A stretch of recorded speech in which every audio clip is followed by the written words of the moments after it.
I'm so sorry that you're sick, mate, but hey, at least we're in it together. Misery loves company, that's right. So honestly, I don't even mind. It's kind of nice to have an excuse to just sit still for once. Yeah, autumn's always got that vibe, you know.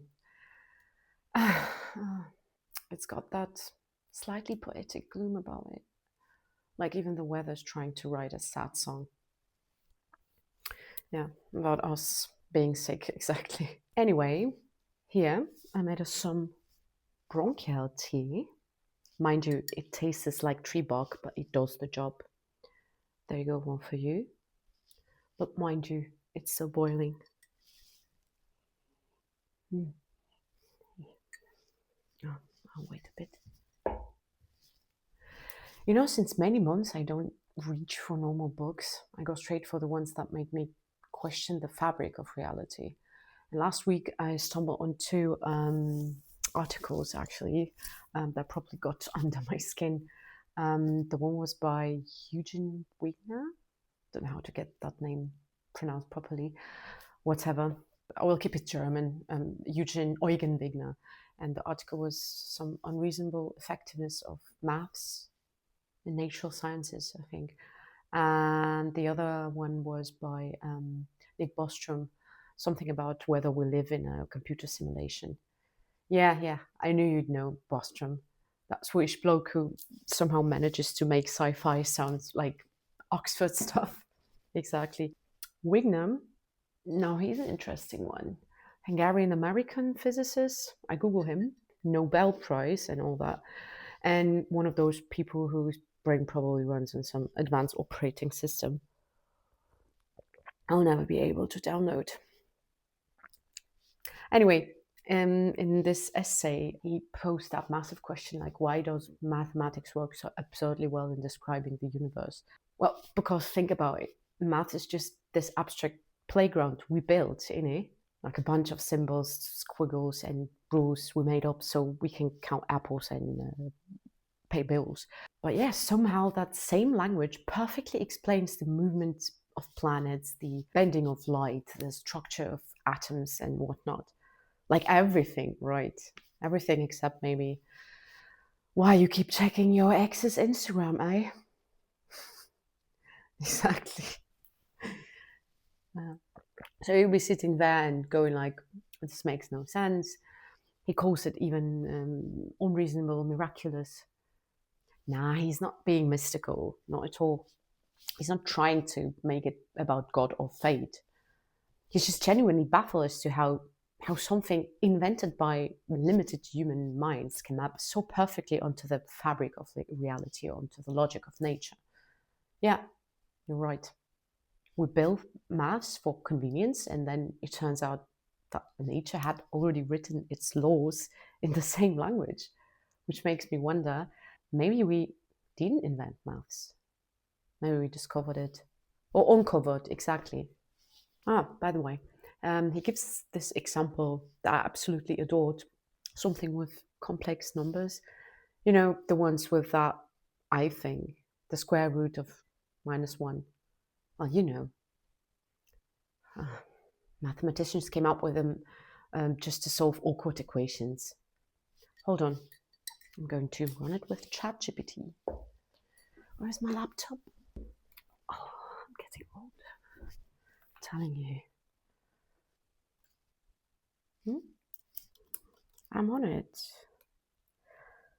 Okay, so here we go. Originally complex numbers involving the square root of -1, denoted as I, were a mathematical curiosity. They first appeared in the 16th century when mathematicians like Girolamo Cardano were solving cubic equations. He realized that really you sometimes had to go through imaginary numbers to get real solutions. For centuries, people treated I as suspicious, a clever trick, not something real. After all, what does it even mean to multiply something by an imaginary quantity? Then came the 20th century. Physicists like Schrödinger and Heisenberg discovered that at the atomic level, particles behave like waves of probability, and the math that described these waves perfectly was built out of complex numbers. Bam. So quantum mechanics, the theory that explains everything from atoms to lasers to semiconductors, is written in the language of complex functions. The imaginary unit I shows up right at the heart of Schrödinger's equation, as if nature had been waiting all along for us to invent it. Something made up to solve impossible equations. Yeah, I know. I'm trying my best here. Something made up to solve impossible equations turned out to be the most precise way to describe the universe.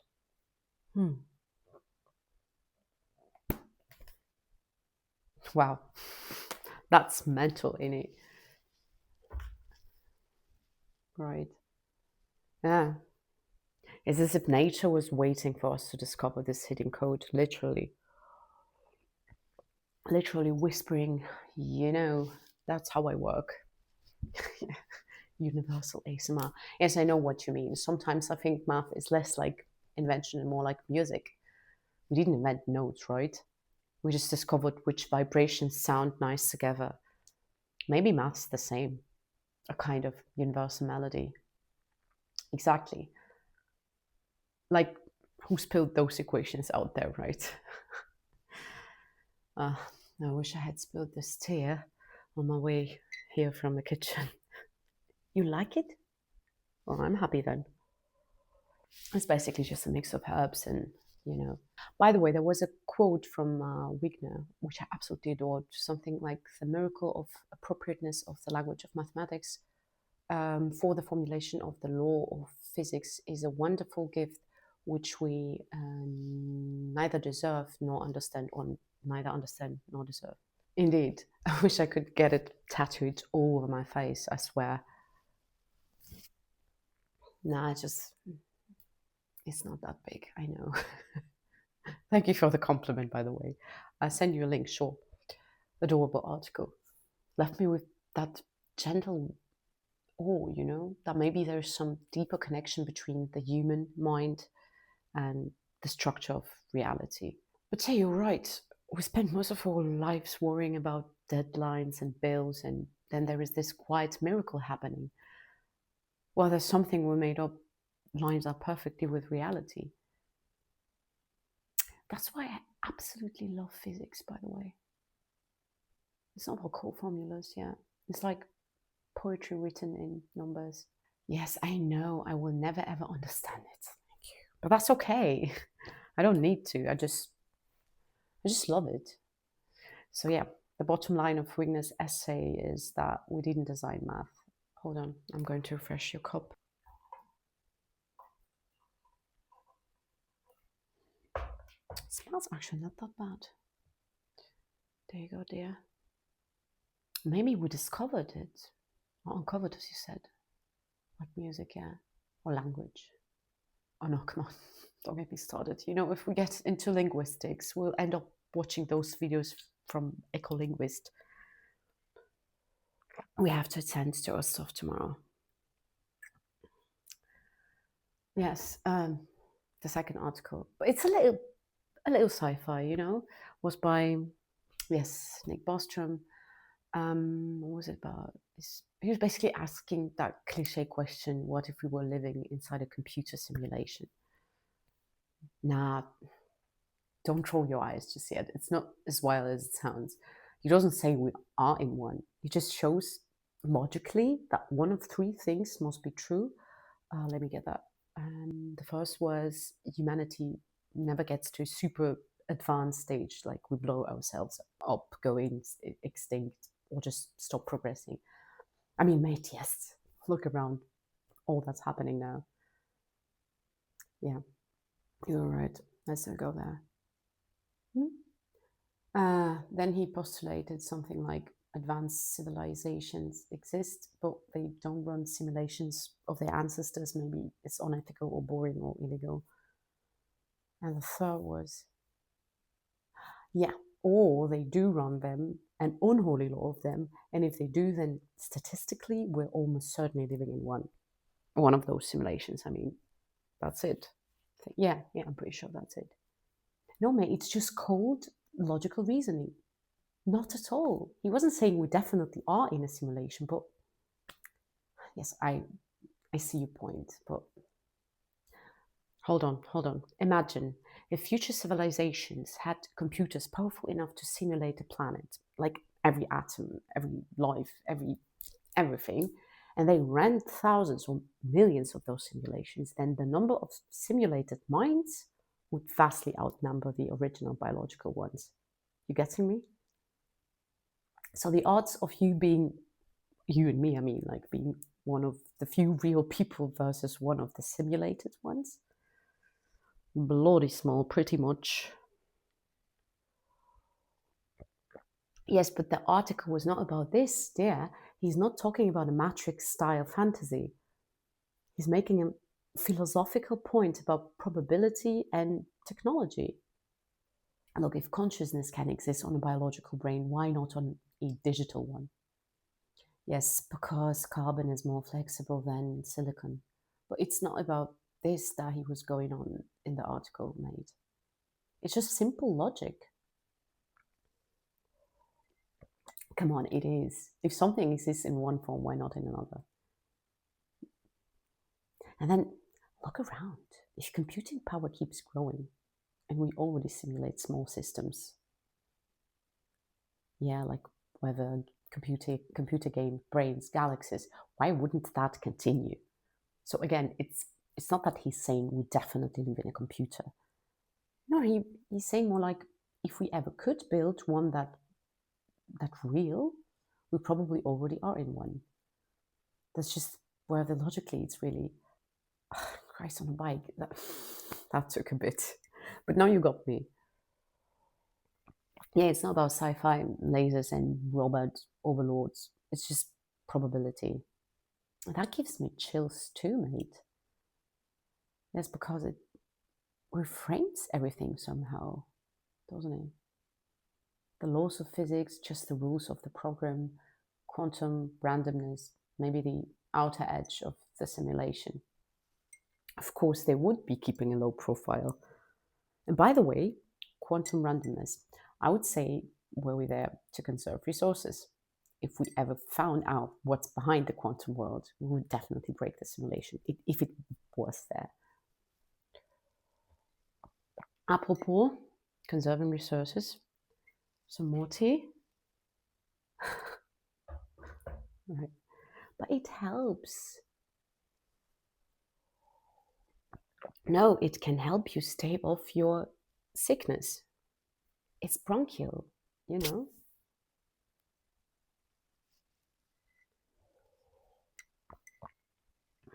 I will get it because I want to be healthy again.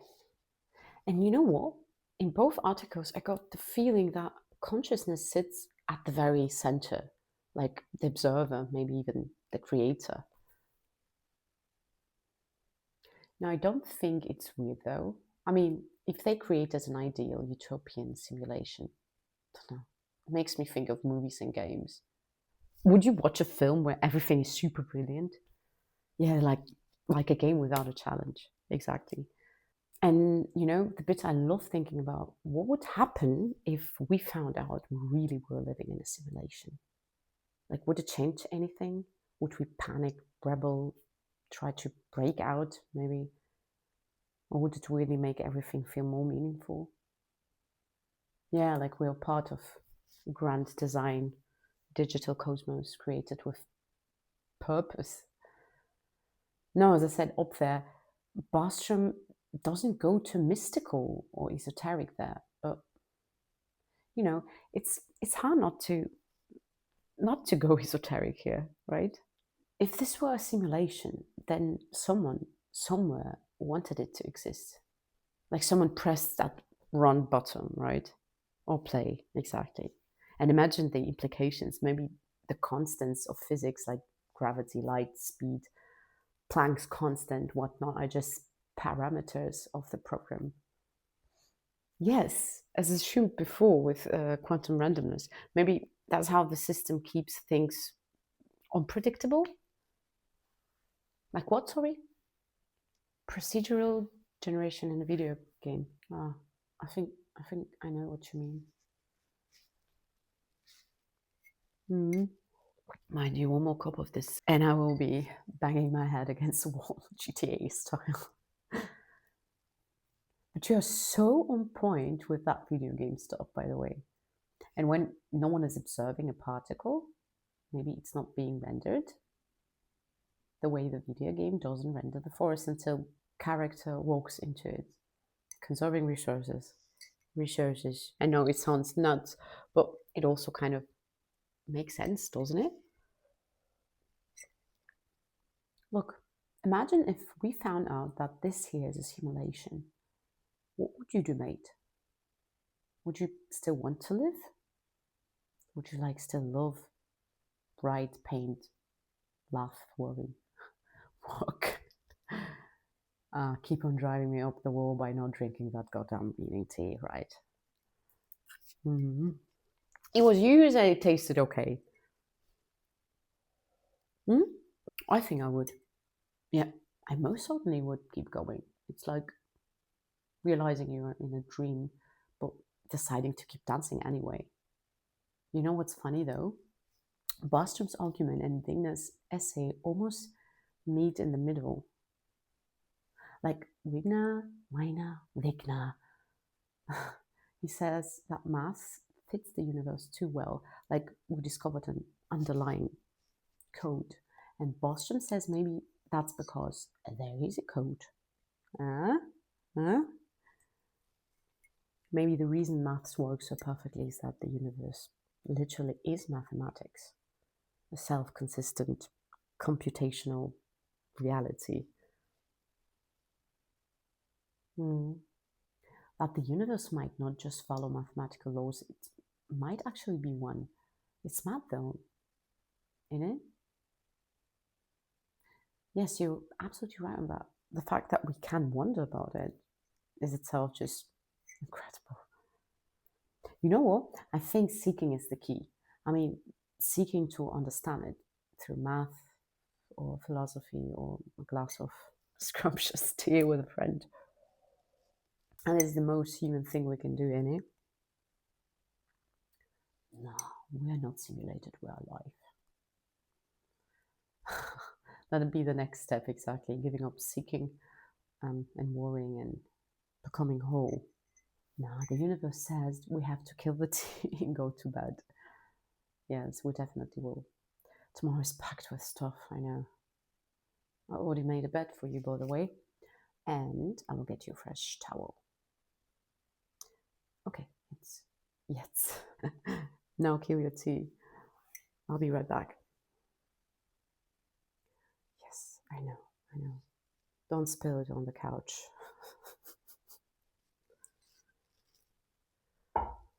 Oh, shattered.